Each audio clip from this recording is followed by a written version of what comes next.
Most people think muscle building is so complicated. They worry about the perfect rep scheme, the perfect split, the perfect exercise, the perfect tempo. But muscle growth is actually driven by a few key principles. By the end of this video, you'll know exactly what matters most, what matters less than people think, and how to build muscle without overcomplicating it. Let's get into it.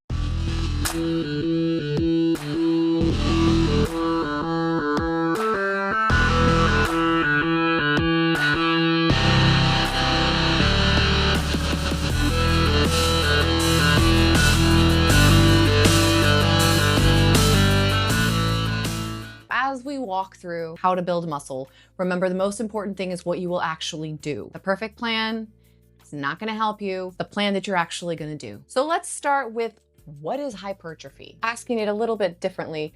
What does muscle growth actually mean? Hypertrophy is the enlargement of muscle fibers and increase in muscle size. Muscle growth occurs when protein synthesis exceeds muscle protein breakdown over time. Okay, great. But what actually causes muscle growth? What signals the body to build muscle? There are three primary mechanisms. The first being mechanical tension, the most important. This is the force placed on a muscle while it contracts and lengthens under load. This appears to be the primary driver of hypertrophy. Mechanical tension increases as load increases. Motor units are recruited, and we approach failure. The second mechanism is muscle damage. Muscle damage can occur during training. For years, people believed that muscle soreness equaled muscle growth. However, research has since suggested that muscle soreness is not actually required for muscle growth. Again, we go back to mechanical tension. In fact, excessive muscle damage may increase repair demands because resources are redirected towards muscle repair. So muscle damage can contribute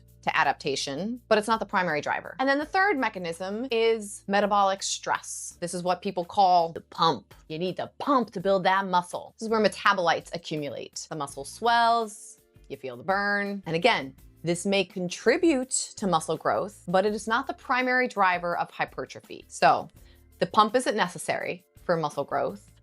The soreness isn't necessary for muscle growth.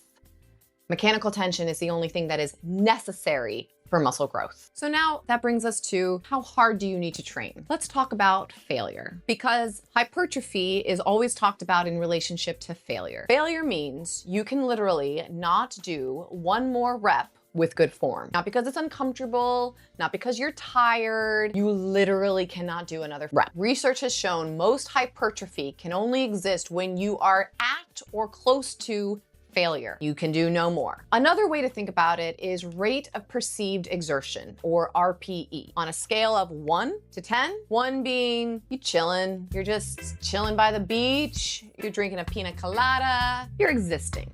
That's a 1. An RPE of 10, that's not that you're just training hard, that's you giving it everything you've got. The example I like to give is you are mama bear and the baby cubs are trapped under the car and you will not let them die. You get this strength you didn't even know you had. Most of us like to train at an RPE of 6, 7. That's what we think our max is. Most of us don't have a clear understanding of how hard we can actually go, because it's hard. It's scary. It requires so much effort on our part. Failure is close to an 8 or a 9. That means you are uncomfortable. You are giving it your all. It is requiring a lot of effort on your part, but you might be able to do one more. True failure to a 10 means you don't know if you can. Hypertrophy seems to do the best when you're training at an RPE of 7, 8, or 9. You are close to failure. You are definitely in that discomfort range. You are pushing to your close to max, but you're not necessarily going all the way there. You should experience your failure. You should experience your max, but not all the time. In fact,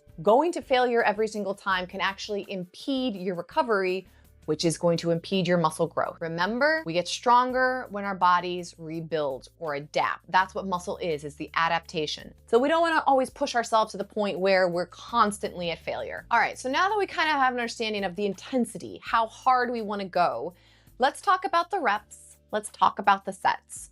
Hannah, how am I supposed to know what weight I'm supposed to use? How do I know how many reps I'm supposed to use? Maybe you pick up a weight, you do a couple reps and you realize this is too easy, I'm gonna be here forever. Or the other way around. You pick up a weight and you realize How many am I supposed to do? The reps and the sets can be a great way for you to progress things and for you to track your overall progress. That said, the reps and the weights are not as important as the intensity. You can adjust the intensity based off of what you have available to you. So let's say you pick up a weight that's way too heavy for you. You had planned maybe 10 reps, but you get to rep 5 and you're thinking, I don't know if I can do a couple more. I don't even know if I can get to 8, but you try. That is gonna get you to the rep RPE of 8. So while you might have planned 10 reps, you still pushed yourself to the intensity or the effort level of an RPE of 8. Let's say it's the other way around. Let's say you had planned, okay, I'm gonna go hardcore, this is it, I'm going for my max. And you pick up a weight and you realize, oh, I can do this for like 10 more reps. But you do it for 10 more reps. And by that last rep, you're like, this is literally all I got. I got nothing left in the tank. I am tapped out. That is still gonna get you to an RPE of 8. While the reps and the weights are important and they can definitely be variables for you to track and progress at, they're not as important as the intensity or getting close to failure. That's where rating yourself on the RPE scale, 1 to 10, where do you think you are, is gonna be much more effective to muscle growth than I did this many reps or I did this many sets, when really you finished it at an RPE of 5 or 6, but you did this designated number of reps or sets. Start with the effort. The effort and the intensity is so much more important because getting close to failure is what's required for adaptation. That's where your body learns, this is something we need to be able to do, so we need to adapt, we need to get stronger, and we need to build muscle for it. That said, should I just do, little 10-pound weights for 50 reps, but get myself close to failure? A traditional rep scheme has always 8 to 12 reps is that magic muscle building rep scheme. Your body just knows, oh, she's in 8 reps. We build in muscle now. It's not about strength, it's about muscle. Or we get to 13 reps. Okay, so we're not in muscle building range anymore. Now I think we're just building endurance. Folks, we can't build any more muscle. We have passed the 12 rep range. No, research has since shown that there's nothing magic about 8 to 12 reps. You can build muscle up to 20 to even 30 reps, again, as long as you're moving close to failure. But very high rep ranges have shown to have diminishing returns because form can start to suffer. It's hard to do it that high. So there is going to be a threshold where, while data suggests that you can go quite high, 20 to 30 reps, for efficiency's sake and for performance sake, keeping it a little bit lower than 20 to 30 reps might be in your best interest. I personally use about 15, depends on what I'm doing. But if it's purely muscle building, I'm just focused on building muscle, not necessarily endurance, not necessarily stamina or recovery. I'm just focused on building muscle. I like to keep it, the highest I go is 15 reps. For efficiency's sake, I'm not up there at the 20 reps that often. I'm just not. How much effort are you applying in proximity to your failure? So what about how much work you should do or how much volume should you do? Researchers often measure volume by sets per muscle group per week. Most people do well somewhere around 10 to 20 sets per muscle group per week, but that can be a lot. 20? A happier range, of more of an average range, can be 10 to 12 sets per muscle group per week, especially for your high priority muscle groups. So if you're trying to build that juicy peach, you might want to be doing 10 to 12 sets per week on your glute. How do you distribute that across your workouts? Well, one way is you get them all in one workout, like that's probably literally the workout is just glutes. You could do 12 sets of glutes in one workout. That sounds miserable. And this comes from someone who absolutely adores training my glutes. Or you could spread them across your workouts. You could do 12 sets in one workout. That would be 4 exercises of 3 sets each of glutes. Or you could spread it throughout the week, which might be a little bit more realistic. But remember, more isn't necessarily good. Just because you can do 12 sets doesn't mean that 15 or 20 is necessarily better if it means that you're not recovering. So before adding more volume, ask yourself, am I training hard enough? Meaning, is my RPE high enough? Am I sleeping enough? Do you feel like you wake up in the morning and you're still exhausted? Are you eating enough that your body can actually use the fuel to build muscle and improve or progress? Am I recovering well?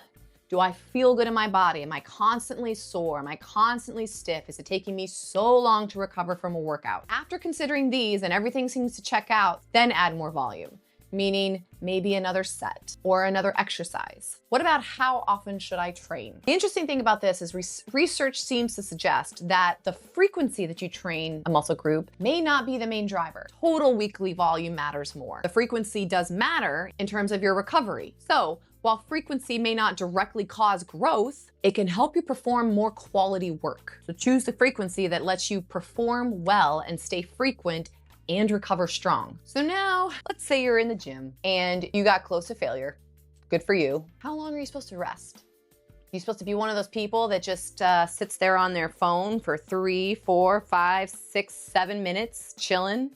Work time is maybe 30 seconds. Rest time is 5, 10 times that. How long am I supposed to rest for? Many people think shorter rest equals more result. I know I have a hard time resting. I like to do things in my rest time, which is not exactly rest time. Research has shown that longer rest periods can help you maintain performance, intensity, load, reps, volume, which ultimately support hypertrophy. Think about what exercise you're doing. Let's say you're doing a compound exercise, meaning multiple joints are working. Let's say you're doing a squat. You got your hips moving, you got your knees bending, you got your ankles bending. A lot of muscle groups, a lot of joint actions.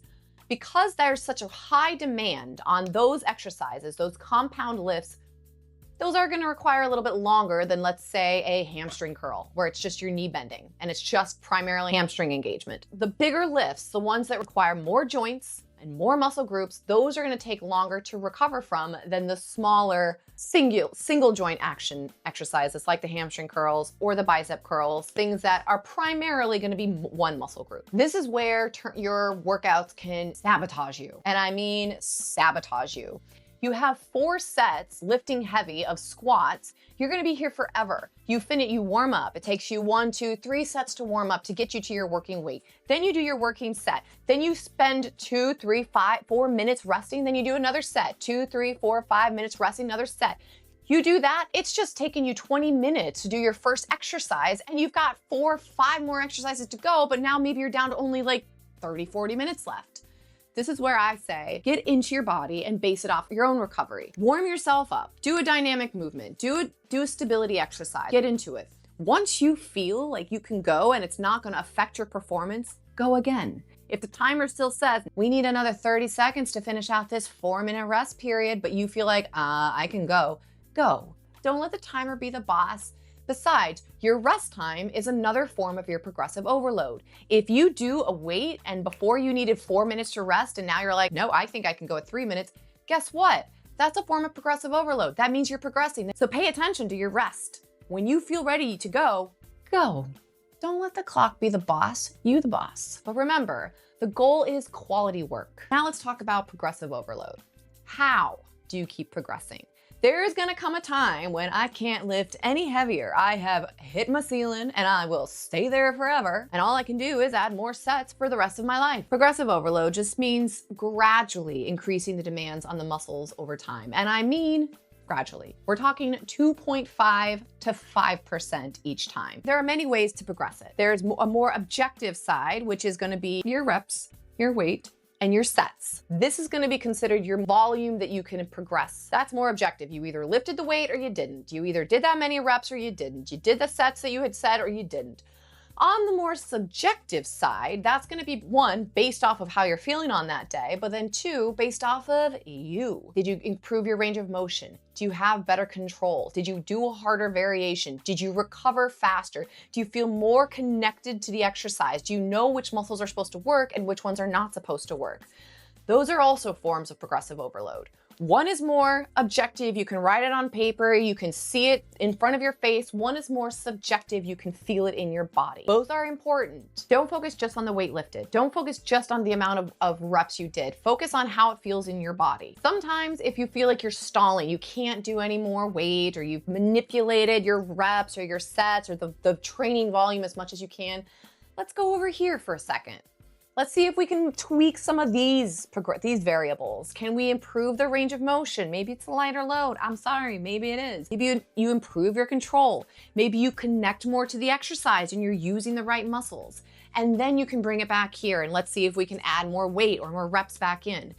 Both of these ways are important for you to progress, but the goal is small improvements. I like to think in blocks of 6 weeks. Week 1, we set our base. Here is our reps, here's our sets, here's our weight. Week 2, we increase usually the reps, but it's with one of these with better control, with greater range of motion.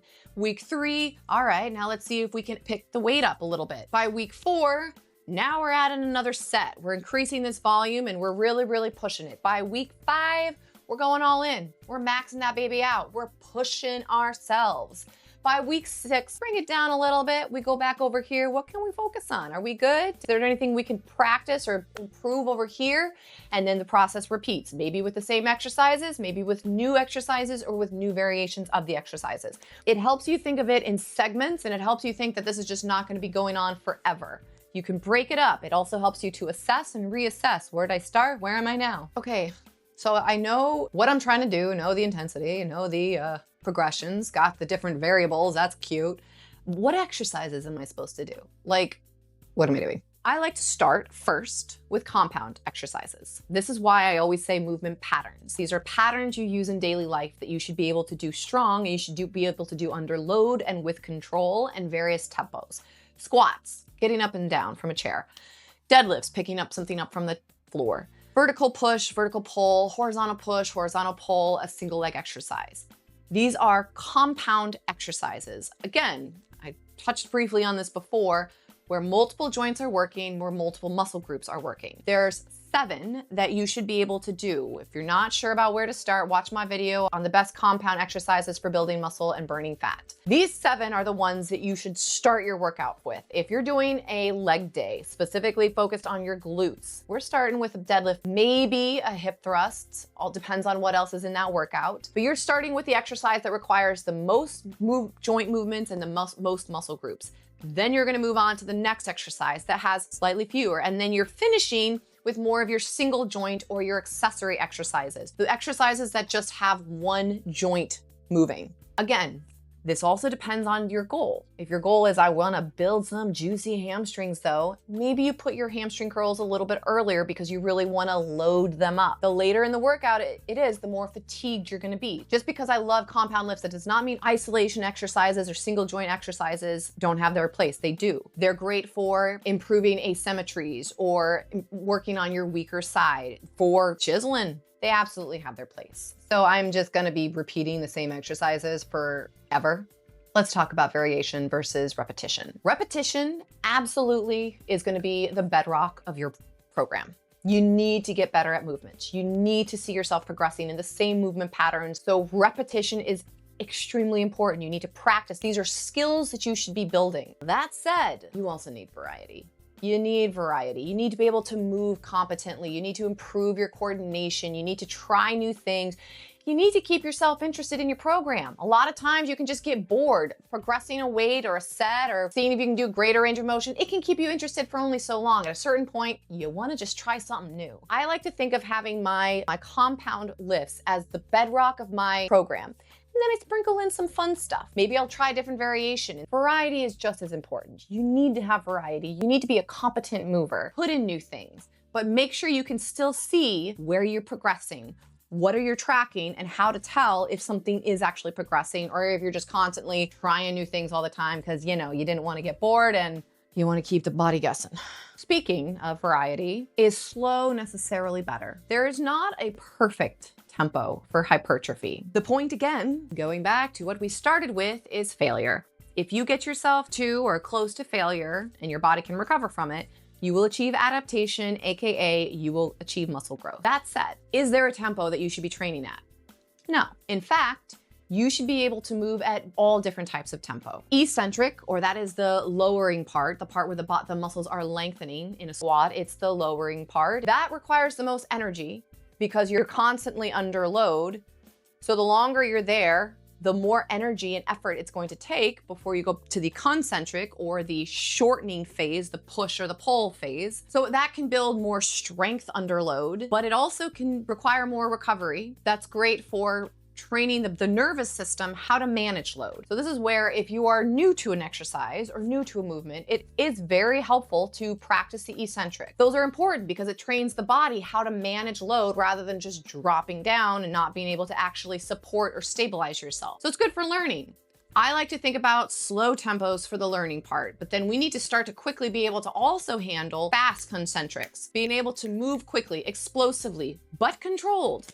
Rather than jumping in and out of a squat, can you control it? So train in multiple tempos. Week 1, maybe you focus a little bit more on the eccentric or the lowering part. Week 2, maybe you start to bring that up a little bit. By week 3, you're really back up into that concentric. By week 4, maybe now you're in explosive. By week 5, you're blending them together, slow down, explosive up. Train in multiple because that's what's going to translate into real life. That's what's going to improve your reaction time. So to wrap all of this up, the one thing that is required for muscle growth is mechanical tension. That is the resistance part of resistance training. Once you have mechanical tension or resistance, you want to be able to bring yourself to or close to failure. That is the RPE of 8, 9, 10. You want to make sure that you're accumulating weekly volume that is high enough.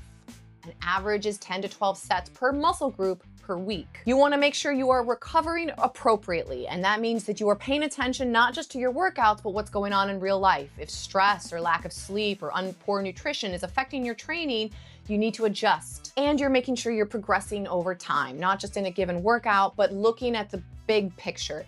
The 6-week blocks, the 8-week blocks. Where are you starting from and how do you progress it before you start another block? The fundamentals aren't flashy, but they can be fun. If you really take ownership and get into your body, that's what's gonna keep you with it and make it translate into real life more than just following a program. So comment below, what's the biggest muscle building mistake you've made in training? I'll go first. Me? I was just doing what seemed cool.